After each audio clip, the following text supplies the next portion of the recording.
So we finally know what the next God of War game is going to look like, and it is actually impressive. Don't let anybody tell you any different. I figured we'd get God of War Boy or Egypt first, even though this is technically Egypt. More on that later. In this chapter of God of War, we're getting an afterlife focused game focused on Faye, Kratos' late wife, who happens to be one of the most powerful giants from Jotunheim. To be honest, I really wasn't expecting this, but everything I have seen so far, from the visuals to the color palette, everything looks gorgeous.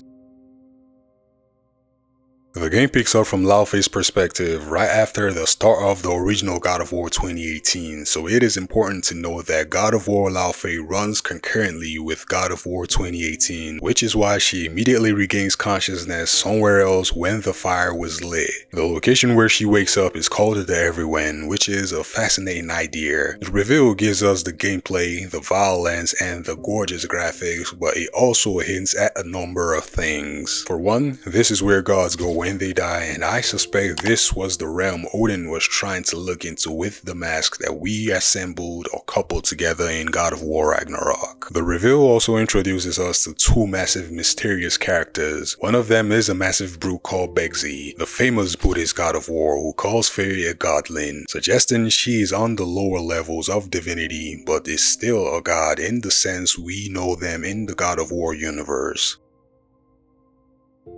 The second character and the other big reveal is Sekhmet, which means she who is powerful. She is the daughter of Ra, so yes, we are getting a glimpse of Egypt in this game, but it looks like one of its most well-known deities has already transitioned. She is not in her usual lion form, instead she is wearing the very male regalia of Pharaoh, including a fig beard and a giant lion mount. Sekhmet is the daughter of Ra, the sun god, and is sometimes said to be his eye. She is also sometimes connected with the peaceful cow goddess Hathor, an Egyptian goddess of motherhood. With Hathor being the peaceful side, Sekhmet is the righteous warrior who smotes people when her father tells her to. Sekhmet is famous for being sent to Earth to kill everyone who pissed off her father in the form of a lion-headed goddess, but when she went mad from bloodlust and started indiscriminate slaughter, Ra had his priests make drinks and leave it in pots for her to drink. Sekhmet then proceeded to ridiculously get drunk and passed out and woke up the following day with a divine hangover and forgot about her bloodlust.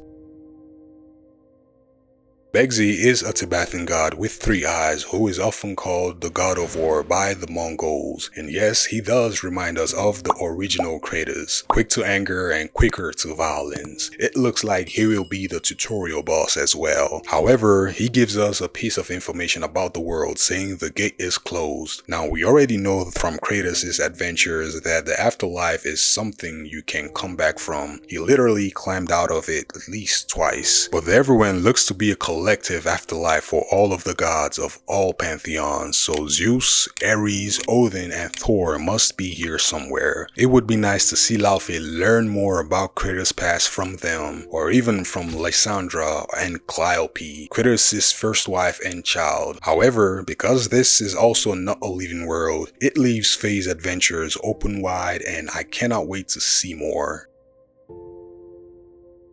As this game runs parallel with God of War 2018, I am kind of hopeful that his victims might turn up in Faye's late game. It would be epic to see Faye and Odin face off too. However, the most interesting additions are Frank, a gelatinous cube voiced by Jack. Jack is famous for starring in The Boys or Star Trek Lower Decks. Faye makes use of a sword and ribbon called You, voiced by Perlina. God of War Laufey is still in early development, so I am guessing it will be a 2027 release, probably for summer at the earliest. Hit the subscribe button and turn on notifications so you do not miss when I upload it, as I will definitely be covering this in more detail, so please stick around as we get close to launch. But hey, that's just me. Let me know your thoughts about Sekhmet and Begtse. What are your lore about them? What did you think about God of War, including this Everywhen? What would you like to see from Kratos' past, and what would you like Laufey to explore? Let me know everything you thought about this reveal in the comment section, and I'll be waiting there for you guys.